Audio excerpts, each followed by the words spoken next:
बड़ी अच्छी विराह उधर से सुने आप लोग, भाई बहन का प्यार।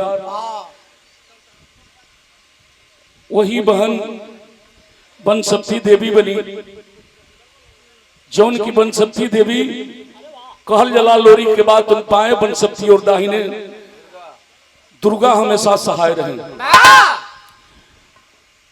भाई लोग के फरमाइश भी हो गई, करुण रस भी हो, हर रस मिल जाए।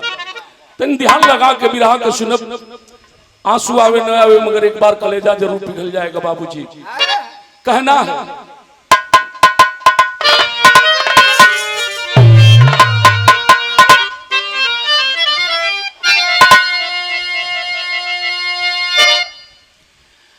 नर क्या नारायण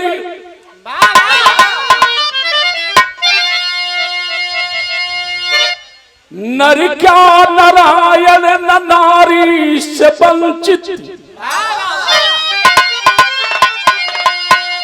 चाहे जिसे नार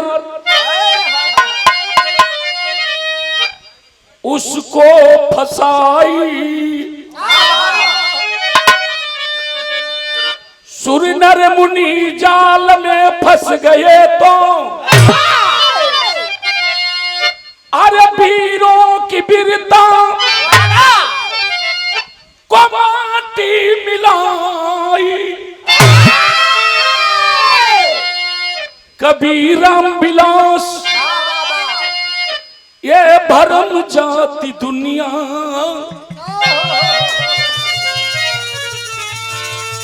तो कहते भरोसा कुछ नारी हर जाई।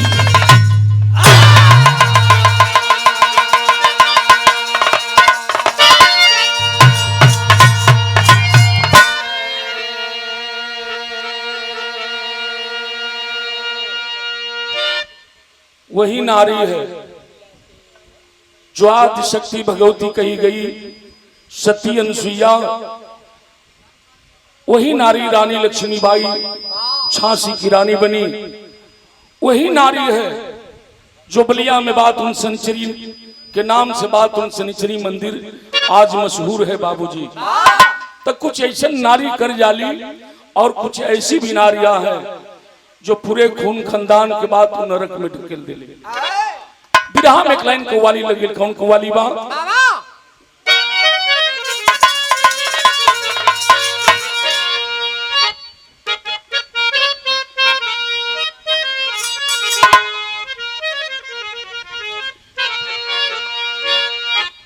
वही गजल है क्या बाबू? ये घर आपका है,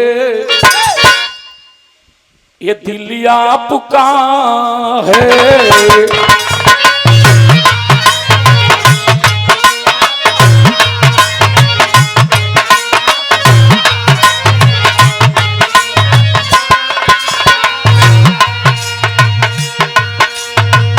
हमें छोड़ करके, हमें छोड़ करके कहाँ जाइएगा? ये घर आपका है, दिल आपका है।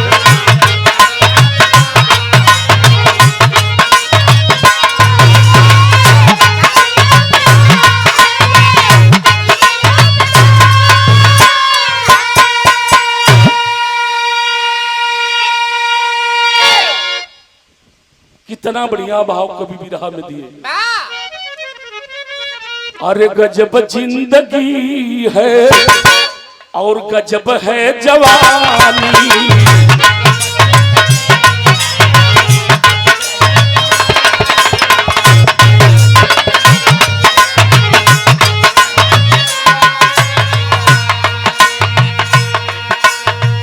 गजब लोभ लालच, गजब लोभ लालच, गजब कर गुजारी और गजब जिंदगी है, हाय गजब है जवानी।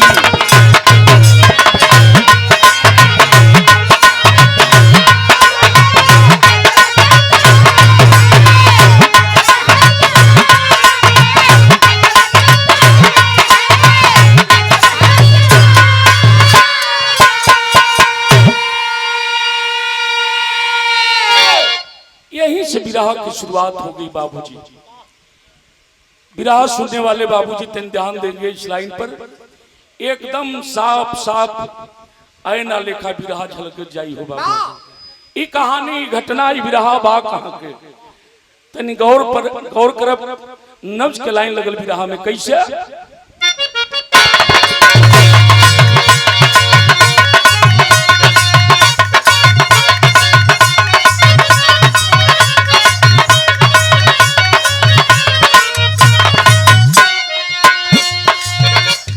तो ललर लारे लारे लारे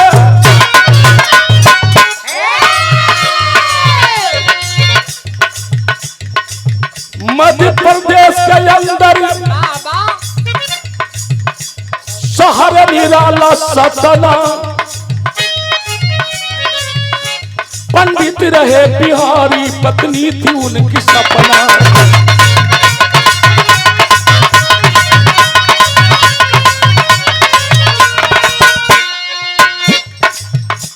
धन में सबसे आगे एक बात की चिंता होती, पीराम चमन के अंदर कब खिलेगी मोती।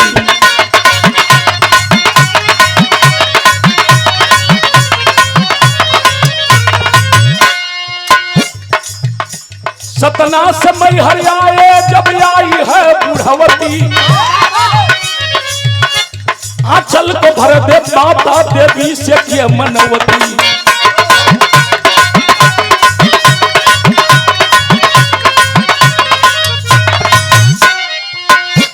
लेकिन जब कुछ दिन बीता सपना है एक दिन सोई, बेटा बेटी तो होंगे सपना सपना में कोई।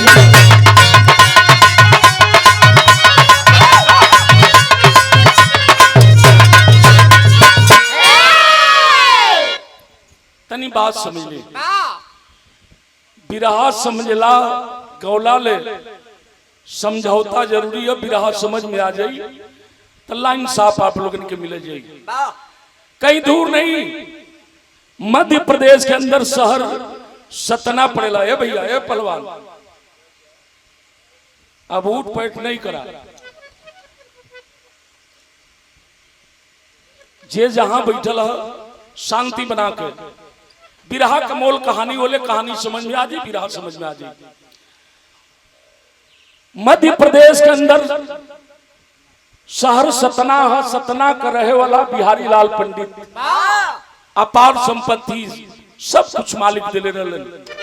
कमी रहल ते एक चीज के कि भगवान कोनो संतान ना दिले रहलन। धीरे धीरे चौथा पना गइल बा हो बाबू। एक दिन बाद उन बिहारी लाल पंडित के दुल्हन जेकर नाम सपना बतावल गई अपने पति से जुड़िया कैल सैया। सब बात मैहर वाली देवी तर जाला, मुराद मांगेला। जैसे हमने के काशीदास बाबा के पूजा करावत नहीं जा, मुराद मांगत नहीं जा, आस्था बा। वैसे ही बात हम सैया चलती जा मैहर वाली देवी तर। हो सके मैहर वाली देवी हमने के फरियाद सुन ले। बिहारी लाल पंडित अपने पत्नी सपना को लेकर के बाबू मैहर गए। आज जब मैहर गईलन तो जाकर मैहर वाली देवी के दर्शन कैलन, आंचल फैला करके।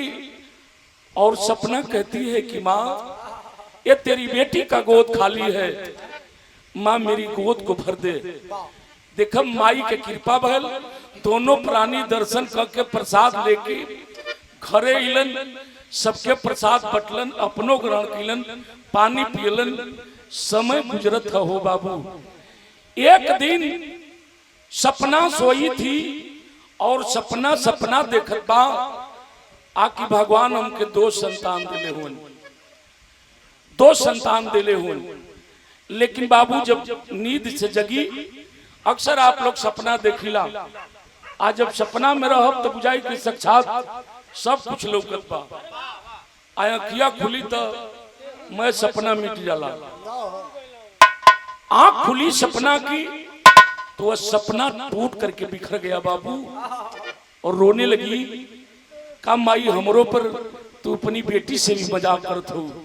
समय गुजरत बाद दोनों प्राणी दुखित हुए। आकि हम दोनों प्राणी के मरने के बाद इस घर में कोई दीपक जलाने वाला नहीं है। इतनी दौलत सब कुछ है, आखिर कौना काम के बाद, लेकिन नतीजा का निकल बाबू बतावे के पड़ल।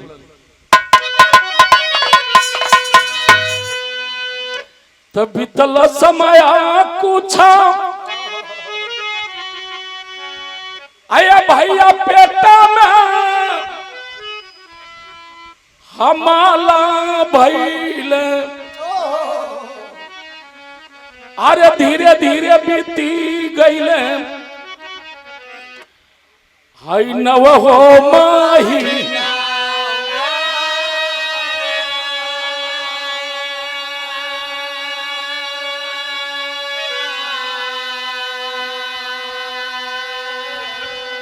तो पंडित जी के सपना असकार हो गईले हो, अरे गोदिया में पैदा भइल अब चंदन लाला।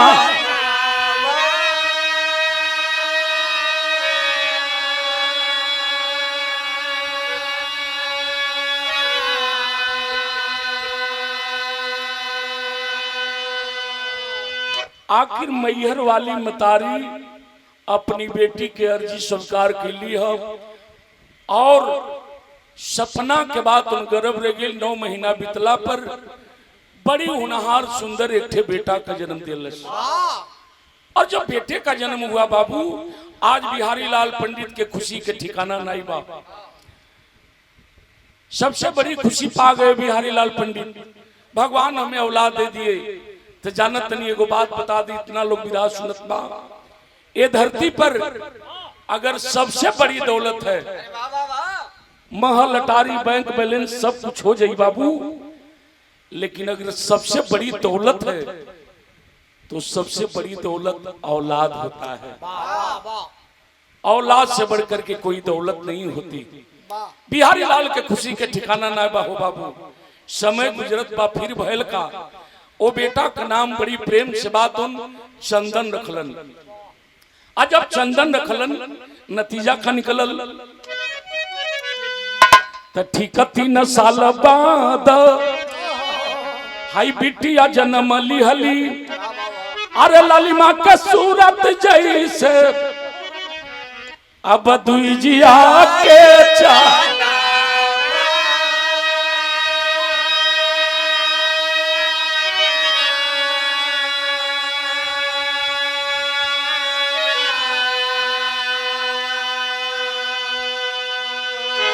समय गुजरा, कुछ गुजरने के बाद बाबू फिर सपना के कोख से बड़ी सुंदर एक थे बेटी का जन्म हुआ, जिस बेटी का नाम दोनों प्राणी मिलकर के बाद तो लालिमा रखलन।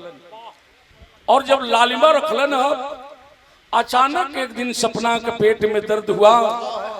बिहारी लाल पंडित अपने दोनों बच्चों को उठाए और लालिमा को लेकर के अपने बच्चों को लेकर के सपना को लेकर के हॉस्पिटल गिलन एडमिट करौलन। दवा उपचार होने लगा, मालिक को मंजूर नहीं हुआ।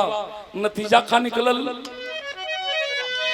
तब पेट में दर्द भाई।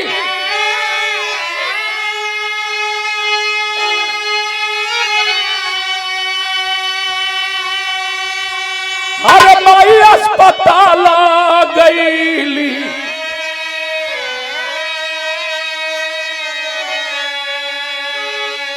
ये भैया तू न बचवन के माई अब हो गई सपना।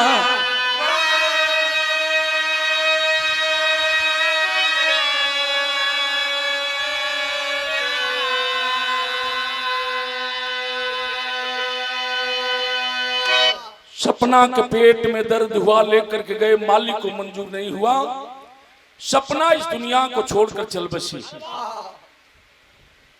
आज दोनों बचवा अनाथ हो गए बाबू। हमनी के मतारी बात ये दुनिया के छोड़ के चल गई और रोवत हुन तो बतावे के विराह में तर लगी कौन तरज बा।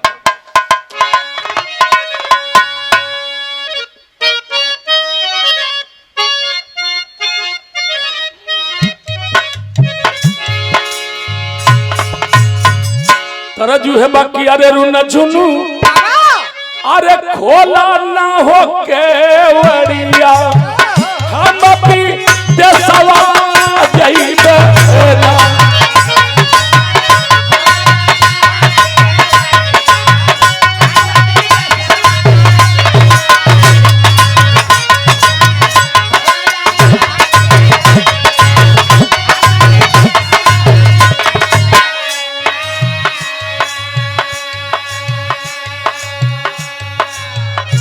आज दोनों बचवा रोवत होन बाबू कहत होन बतावे भैल का सावना भादोया हाजा साना जरिया बरी सेना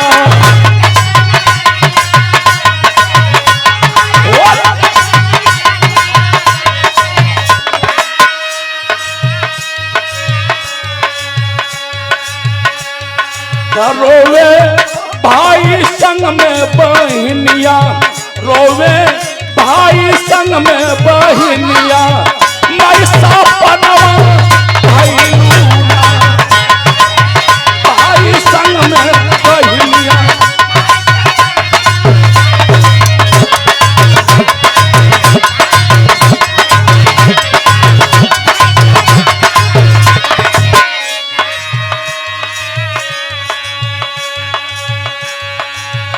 आखिर अपनी पत्नी के अंतिम दाह संस्कार किए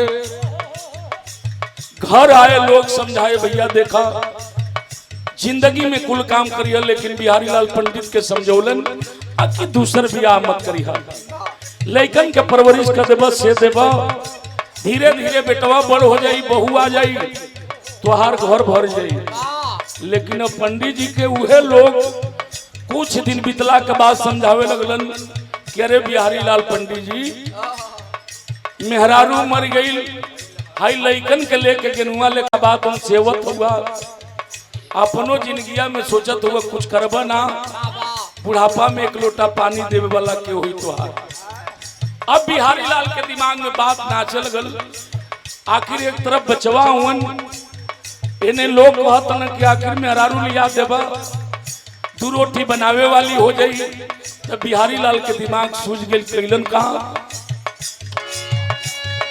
अरे दसिरवा पर दूसरी फिरा भी पतिया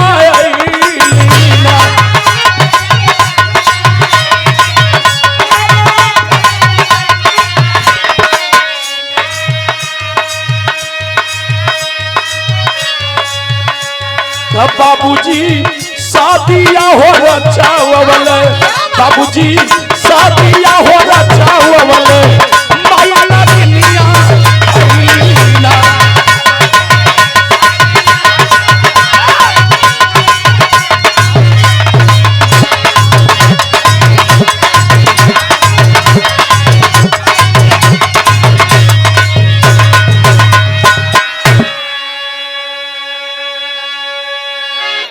साथियों बिहारी लाल आपन बियाह कैलन जमाना के अनुसार उनकर मेहरारू कालीचरण भैया बैठ जा ये जमाना के अनुसार उनकर मेहरारू बब काट वाली मिल गई जैसे मीनाक्षी राज के दहत रजन बब काट एकदम जनिया के वैसने बब काट मिल गई तो के ना कहते अब बब काट मेहरारू मिलल बिहारी लाल पंडित के उम्र बात हम धीरे धीरे 50-60 नेरा होते मेहरारू 17-18 बरिस के मिल गई अब करो तो का करो नतीजा का निकला बिरहा में तल लगी मास्टर कैसे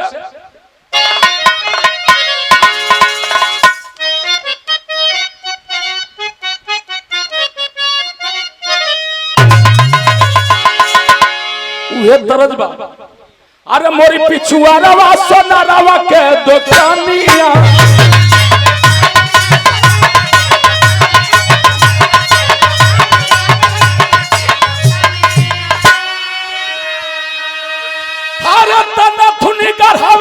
पितरियन के अब बड़ा निक लगे गीतिया ये नचीनियन के तो रजियल मजा बिरहवा में है बतावे के बड़का अरे तड़ पे चकोरिया सतावे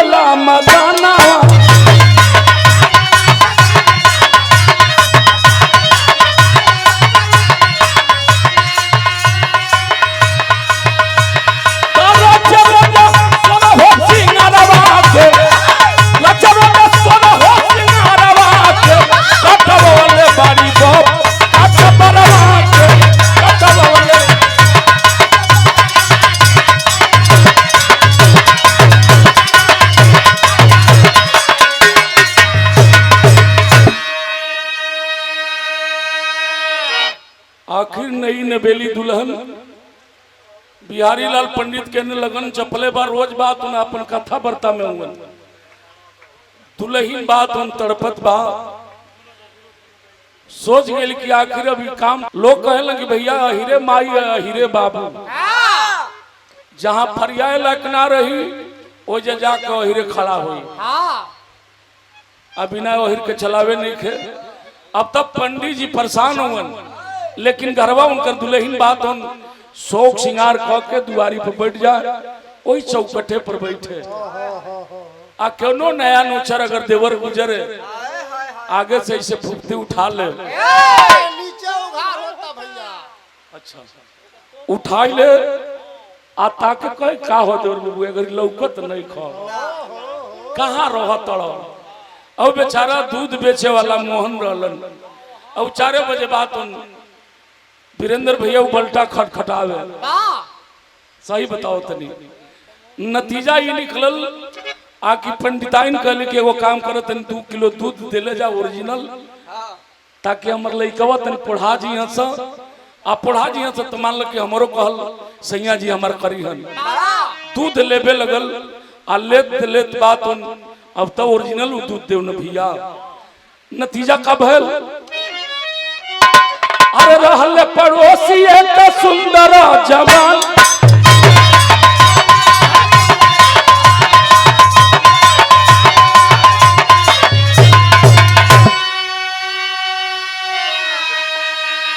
आ हो गई प्यार उनसे लागल बा नया नावा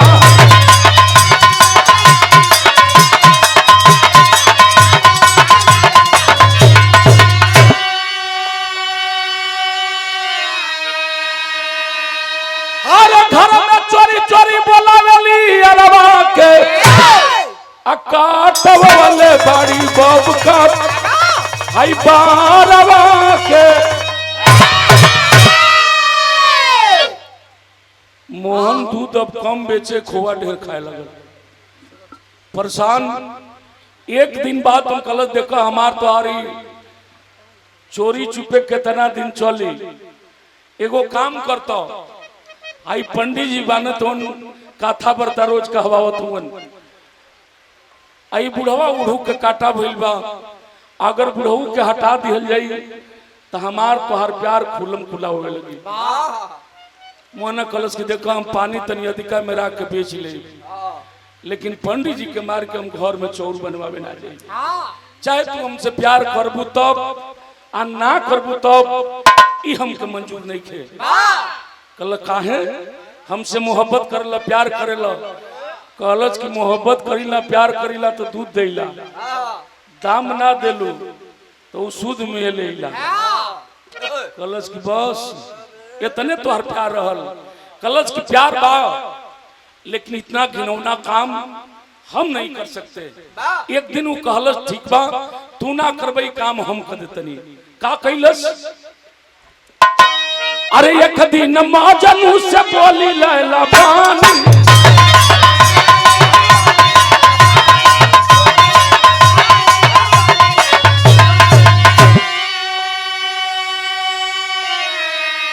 हमारी ते बला मुआ कटी तरोज चानी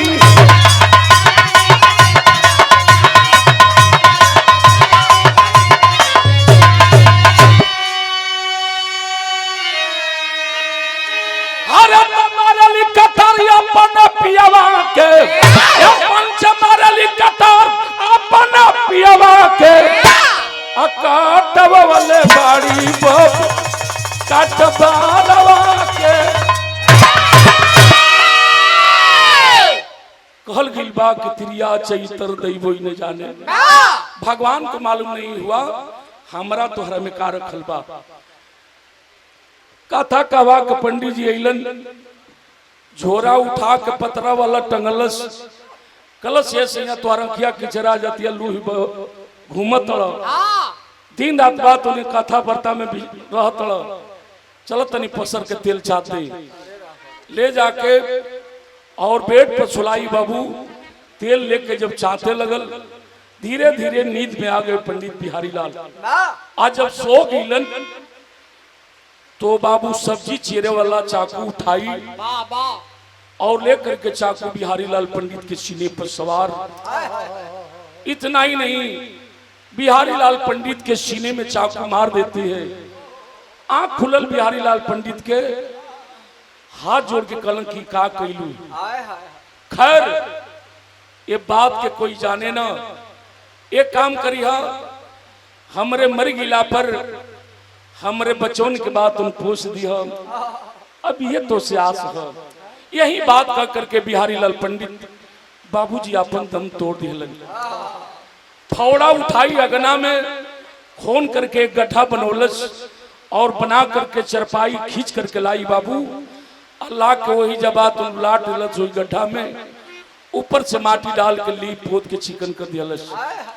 सुबह हुआ, चंदन कलश माई बाबू नजर ना आवत हुन। कलश के रे बेटा तोहर बाबूजी बात उन गइल बना कथा वार्ता करावे आ कहीं दूर गइल बना। कहलन कि तनी समय लागी, हो सकेला एक आध महीना में हम चली आई। भूलवावे लगल, लेकिन दोनों के प्यार बात उन चलत बा मोहन के और वो पंडिताइन के। आखिर एक दिन सरसरी निगाहों से चंदन देख लिया अपने माँ की हरकत को और माँ को बुलाकर समझाया। माँ ये सोच गई कि अब तो हमारे भंडोए फूट जाई। मोहन के बोलस आ कलश के मोहन आज लेता बुढ़ऊ उड़ू के काटा रहलन है, लेकिन हाई दोनों भैया बहनिया के अगर ना हटाई जा, आज नहीं तो कल हम लोगों को फांसी की सजा हो जाएगी, जेल के सलाखों में होंगे। फिर हाथ जोड़ के मोहन खड़ा हो गया। देखा हम सोजबक आदमी हई, हमरा से कुकर्म नहीं हुई, कलश की ना हुई थी कमवा, फिर हम ही कर देतनी। मार पीट करके दोनों बच्चों को बाहर कर देती है घर से। चले जाओ, कहां जाओ से बचवा। तो बिरहा में एक लाइन सोरठी लगी बाबू, भाव कैसे।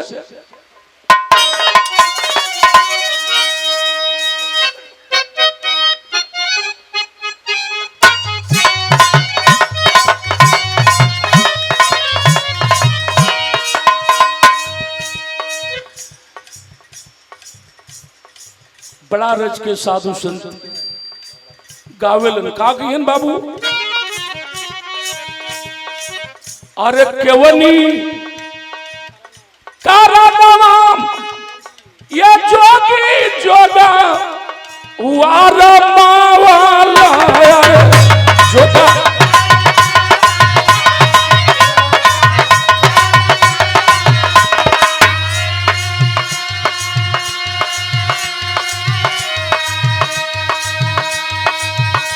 केवनी करनवा बिखिया मांग लयरा किया हराम।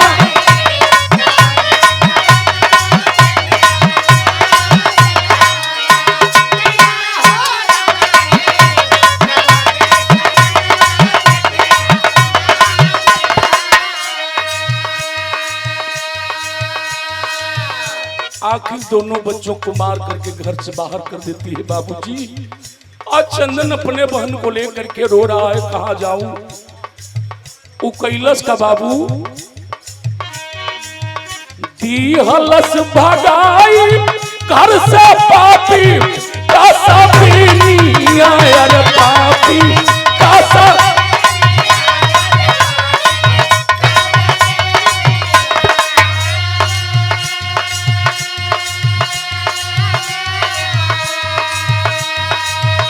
सुने नहीं केहू के गोहार मेरा किया हारा मारे। सुने नहीं केहू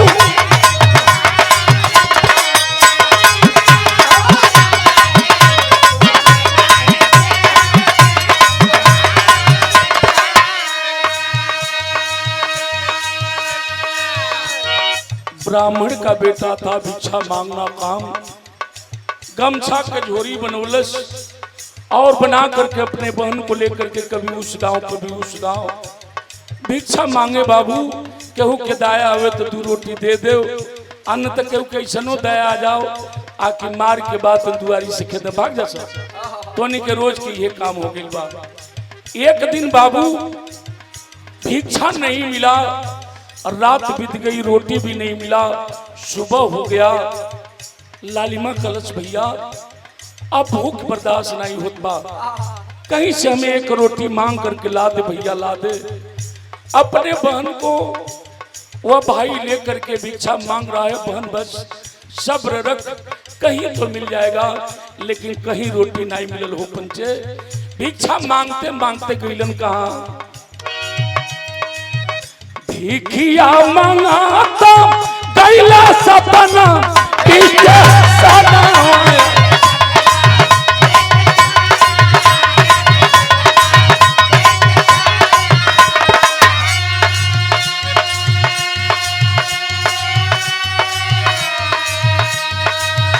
लागे आजा दुनिया अनार हुए,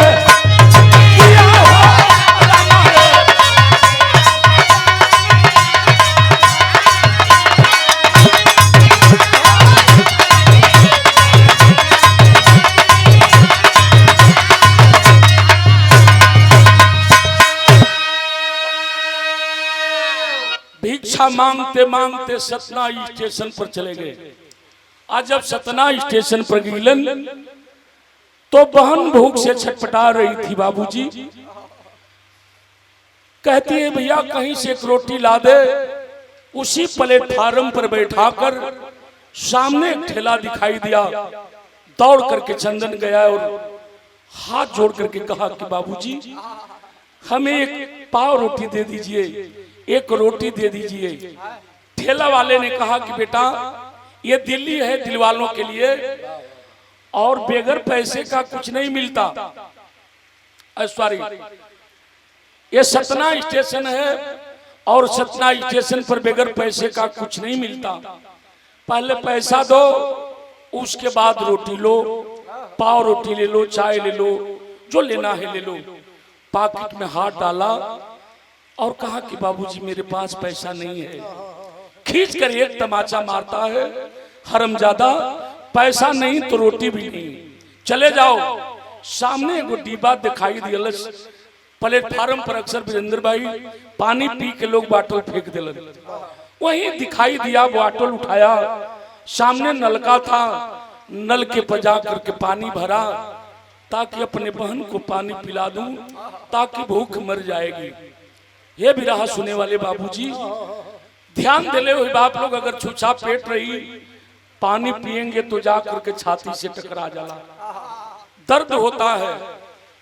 पानी तो पिलाया ठीक, लेकिन वो पानी जाकर के लालिमा के सीने से लग गया और लालिमा छटपटाने लगी, आंख ताक काढ़ने लगल। सोच गया चंदन की बाहर मालिक, बाहर भगवान, मात्र एक रोटी के लिए, मात्र एक रोटी के लिए आज मेरे बहन का प्राण निकल जाएगा। कभी सर सहला रहा है तो कभी छाती सहला रहा है। धीरे धीरे जब राहत मिलल लालिमा की, आंख खुली तो सामने ट्रेन खड़ी दिखाई दी, और जब सामने ट्रेन दिखाई दी तो खिड़की के सामने एक मुसाफिर बैठ करके रोटी सब्जी खा रहा था। लालिमा की नजर वो खिड़की पर गए, वो मुसाफिर पर जो रोटी सब्जी खा रहा था। भाई को इशारा करती है, भैया एक रोटी मांग करके ला दे भैया, ला दे। ऐसे अंगुली करके जब दिखाई, जब चंदन की नजर गई तो सोच गया कि अब रोटी हमें मिल जाएगी।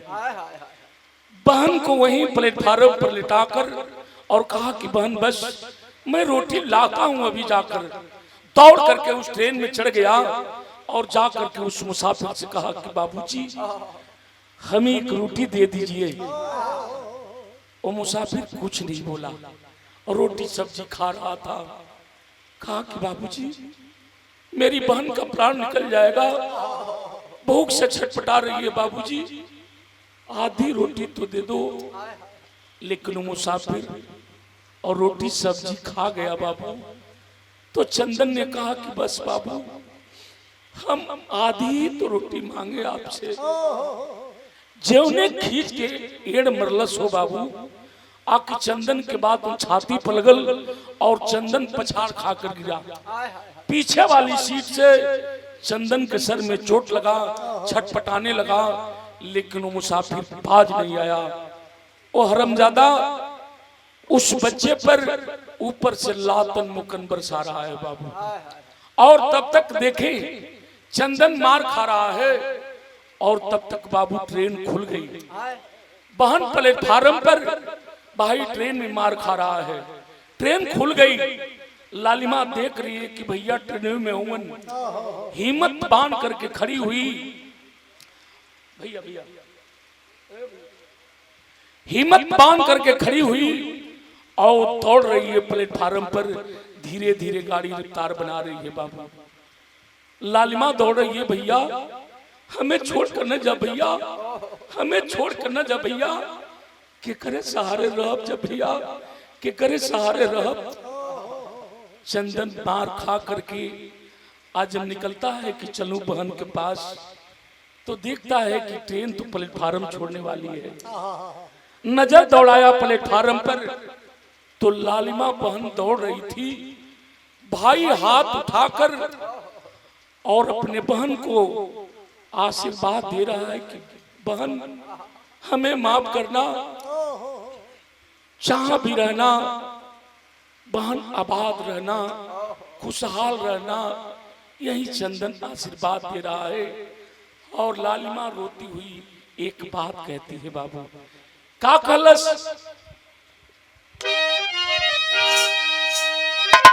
अरे सुन सुना चंदना,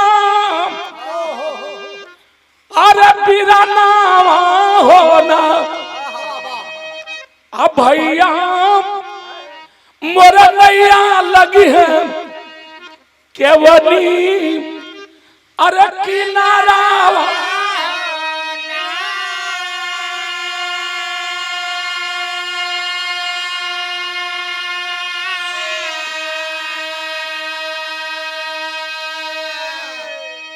किसके सहारे रहूंगी भैया। और रोवत बा कि बचपन में मारी गईली, अरे मारी महतरिया, अब बाबूजी न गईला नहीं लिहालन खबरिया। बाबूजी भी हमने की खोज खबर ना लेलन। रोवत बा एक बात कहलस का कि सुना सुना चंदना बिराना हो,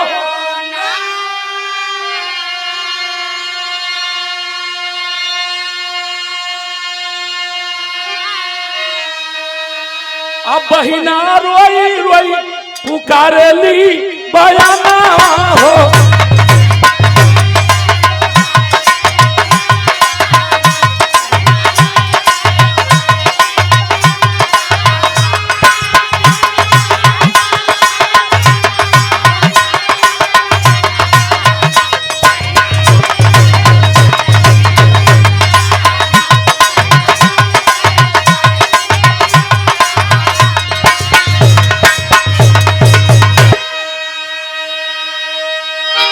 आखिर भाई उसी ट्रेन में बैठ करके रो रहा है। दौड़ती दौड़ती बहन प्लेटफार्म पर गिर गई, ट्रेन चली गई बाबू।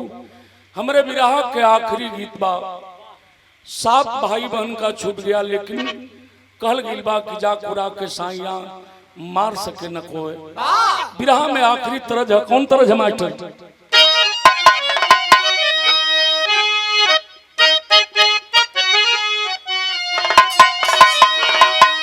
मजा फर्ज में है का, अरे तो छूट गई 7 भैया, अब छूट गई 7 भैया, हो गई लाचार रेला गड़िए में मिल गई, आई साथी दिलादार रेला गड़िए में।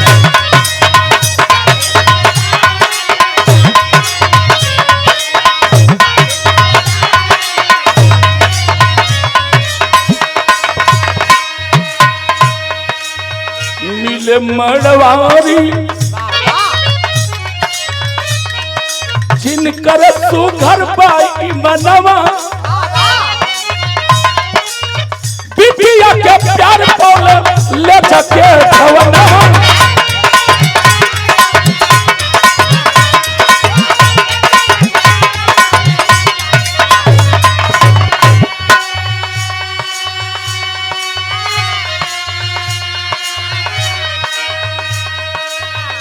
उस ट्रेन में मिल गया गरीबों का मसीहा दिलदार, जो गरीबों का मदद करता था, लेकिन उसका काम और पेशा कुछ अलग था।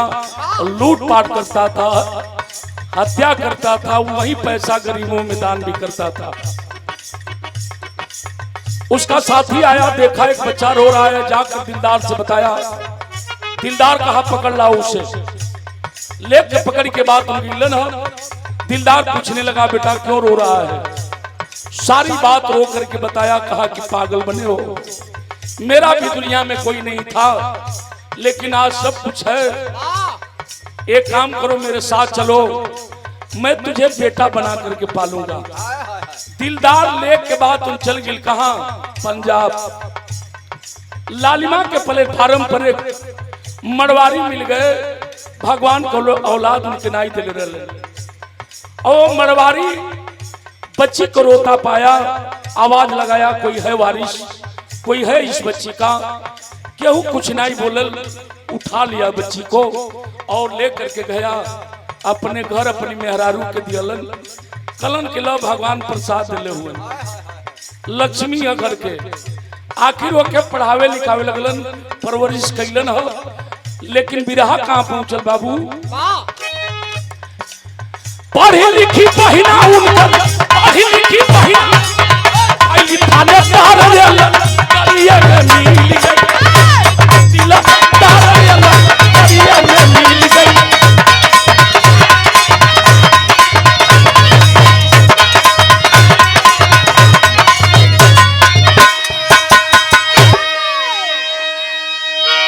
धीरे धीरे बात तो लालिमा पढ़ लिख करके इंस्पेक्टर हो गई।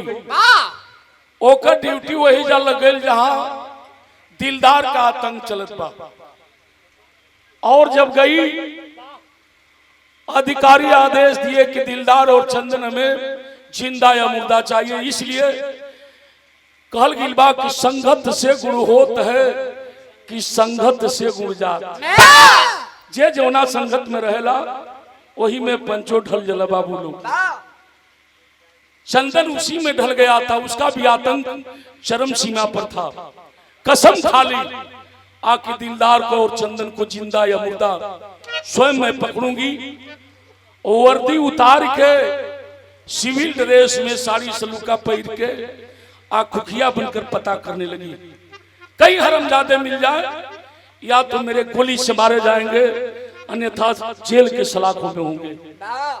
कहीं से दिलदार के भी पता चल गया कि कोई नई नई इंस्पेक्टर आई है जो हमें और मेरे बेटे को पकड़ना चाहती है।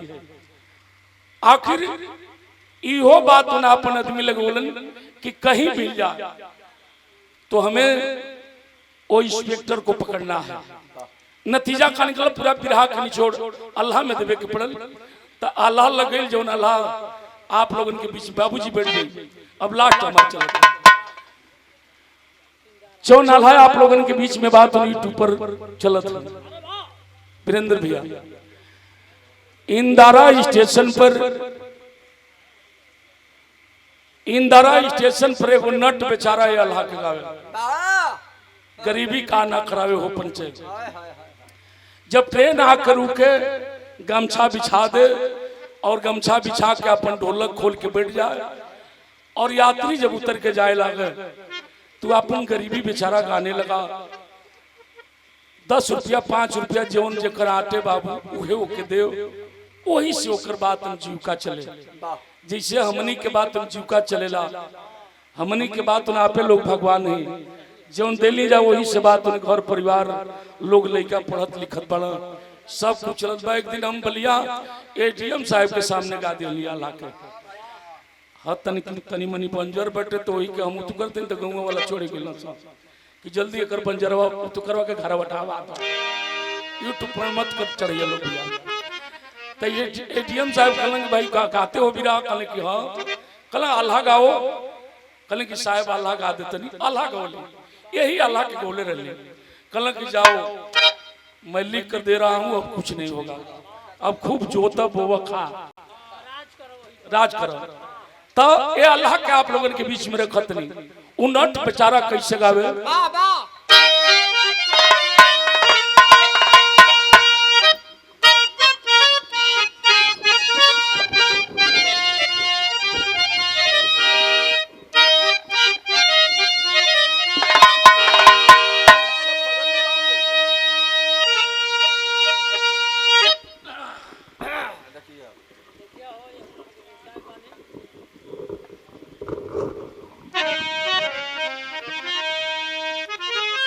वीरेंद्र भैया वो अल्लाह गावे कैसे गावे,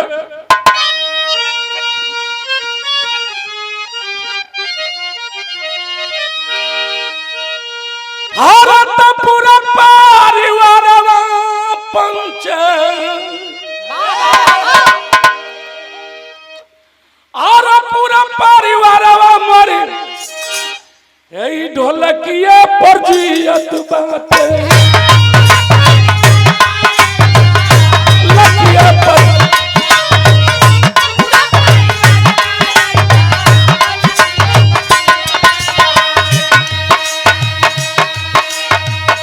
जिंदगी में दूसर नहीं कैली रोजिया,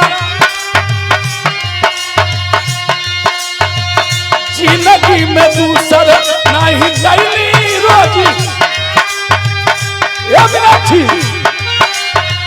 खाना हो के दुल्हन मारी दुआरिया से छाकत बा, खाना हो के दुल्हन मारी दुआरिया से।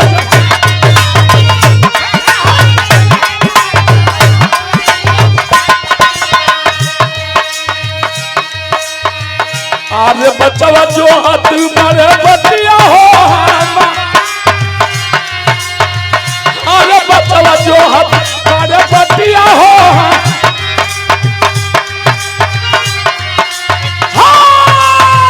तू किलो या ताला कोई दुनिया में लागत, तू किलो या ताला कोई दुनिया में लागत।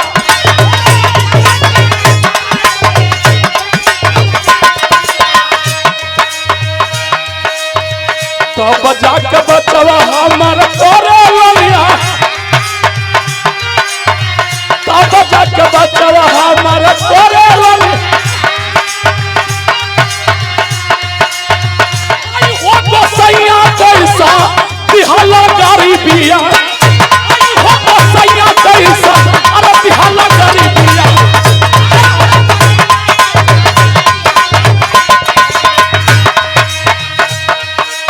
कैसो कैसो बीते दिन रतिया हो,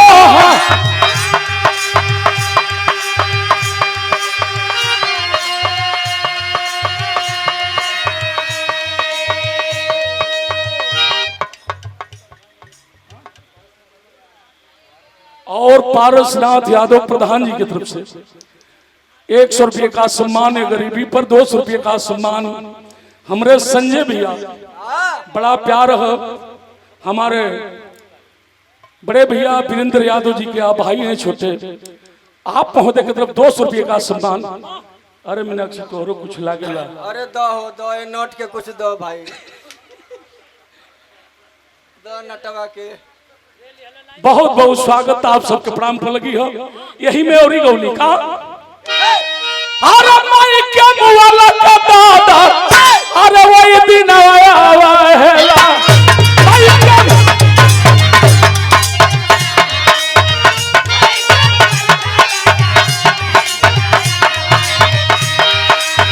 चाहे दिन लाग जाले भूखिया हो पी,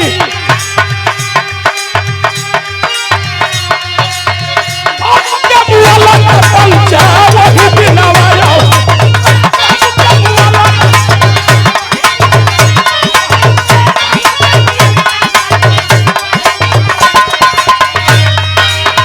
चाहे दिन दुआ रे परियावा करो जाता,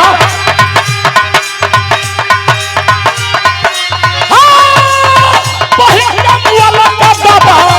दिन आया, वही दिन आया,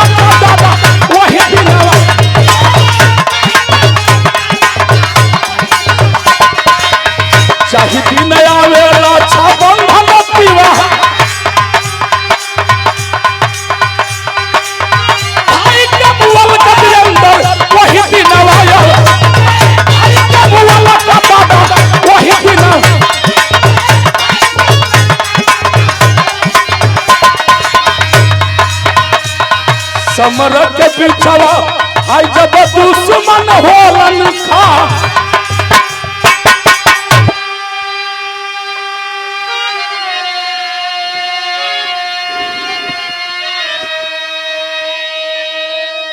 और हमारे सम्मानित आदरणीय श्री पारसनाथ प्रधान जी की तरफ से ये बड़ा सम्मान, बड़ा प्यार, बड़ा दुलार है। बहुत रुपये का सम्मान और केहूरी भैया दिलन है। अरे संजय भैया काहे तू अलगा रहत ऐसे घरो छिपत हो बका मरद हमेशा खड़ियाई रहला तो लुकात हो जना तक मेहरारू डटले है।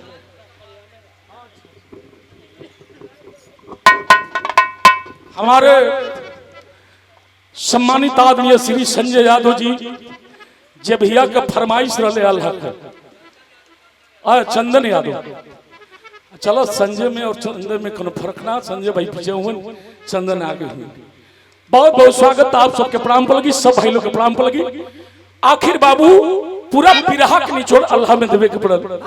हमारे बला उस्ताद वाला तनी अल्लाह लगा दे मास्टर। हेलो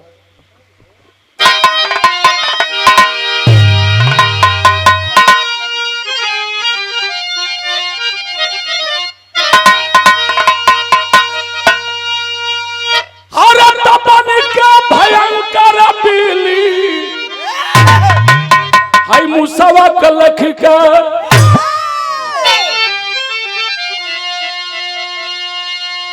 कि अरे मोरा राम तन्नाहर के देखी करके हो जाली पादा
पता चल गया।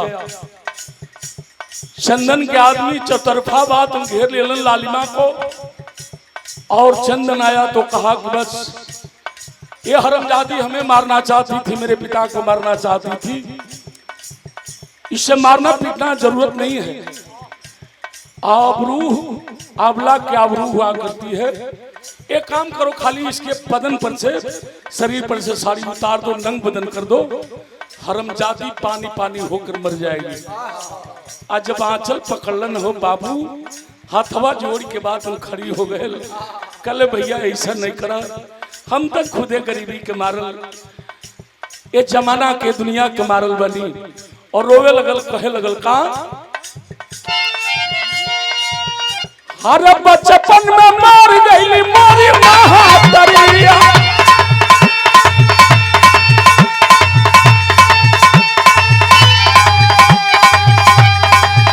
अब मिला नहीं भैया और बहन के प्यार।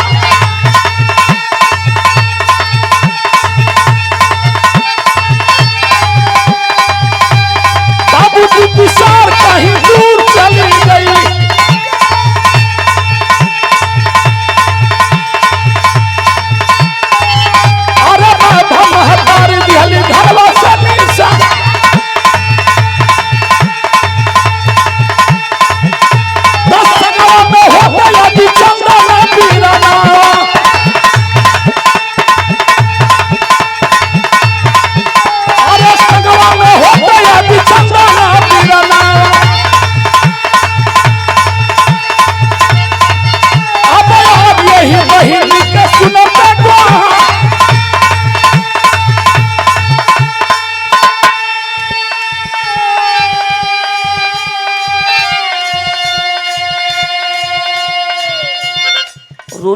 हाथ जोड़कर कहती है कि भैया बचपन में माँ मर गई, माँ का ममता इस बेटी को नहीं मिला, भागन को बाबूजी कहीं छोड़कर चल गए हम लोगों को, बाबूजी भी ना खोज खबर ले ले।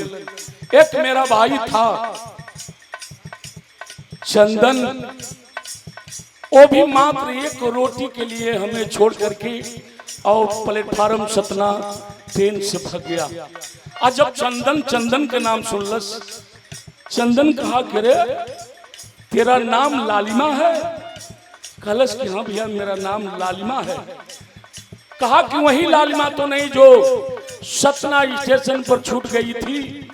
कहलस कि हाँ भैया मेरा भाई कायर मात्र एक रोटी के लिए हमें छोड़ करके भाग गया। चंदन कहा साथियों से हट जाओ, ये कोई गैर नहीं बल्कि मेरे खून मेरी सगी बहन है। तुरंत चादर उतार करके अपन बहन को उठाया और हाथ जोड़ करके कहा कि बहन हमें माफ करना। मिलन एक साथी जाकर दिलदार से कहा कि साहब चंदन और लालिमा तो दोनों भाई बहन मिल गए।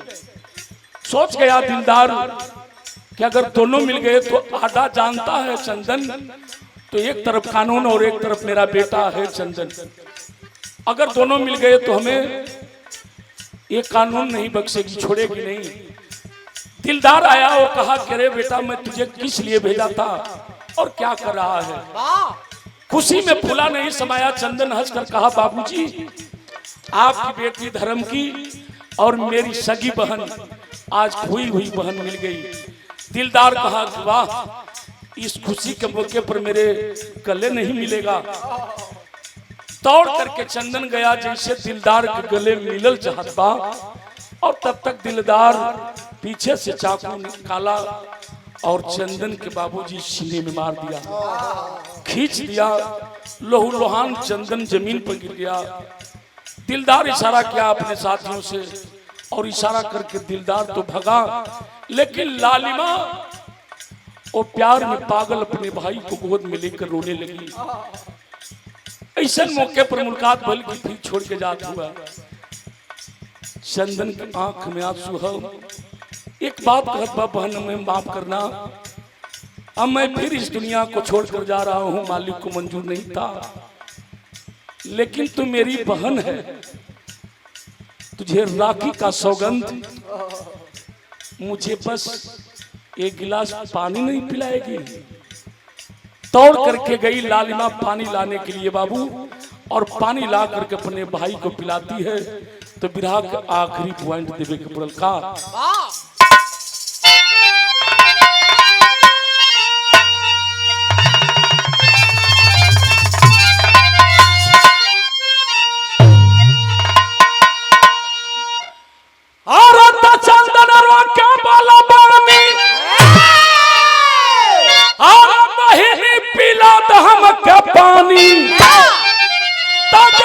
स्वर्ग की डहरिया मतारी जो है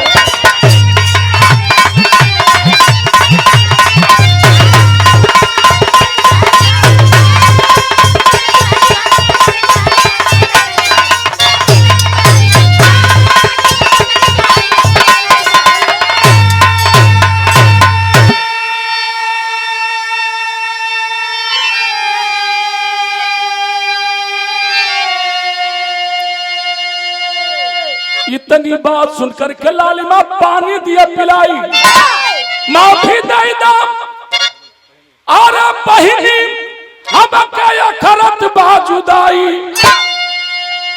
दुश्मन बाबा महतरिया मतारी जो है।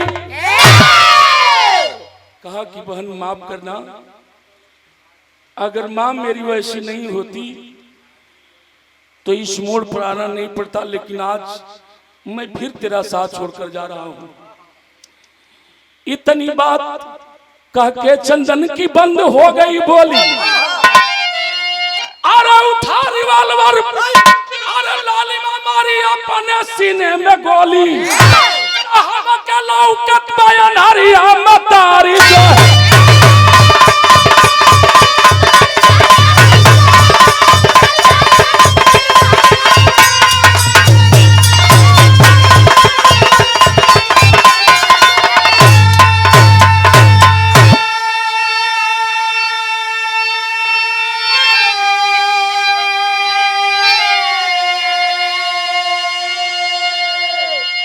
यही बात कह करके चंदन इस दुनिया को छोड़कर चल बसा। लेकिन चंदन के कमर में पिस्टल था। भैया भैया, चंदन के कमर में पिस्टल था। नजर पड़ गई लालिमा की। सोच गई कि जब मेरा भाई इस दुनिया में नहीं रहा, माँ बाप नहीं रहे, जीना दुश्वार है हमें। निकालती है पिस्टल, लोड थी, और खुद अपने आप को सीने में सटाकर लालिमा खुद अपने आप को सीने में गोली मार लेती है। लालिमा भी मर गई बाबू। यही से कहल गई बा कि बुरे काम का बुरा नतीजा ना मानो तो कर देखो, और जिसने जिसने किया है यारो उसका उसका घर देखो। कुसुम पराग स्वामी गुरुजद्दू देहू जी गुरुकारी कथन करे कबीराम विलास बालाजी बने पुजारी। अरे बर्बादी घर के होई तहिया, अरे लगाता याद भरोसा कबल मिली आजादी। बर्बादी घर के होई तहिया।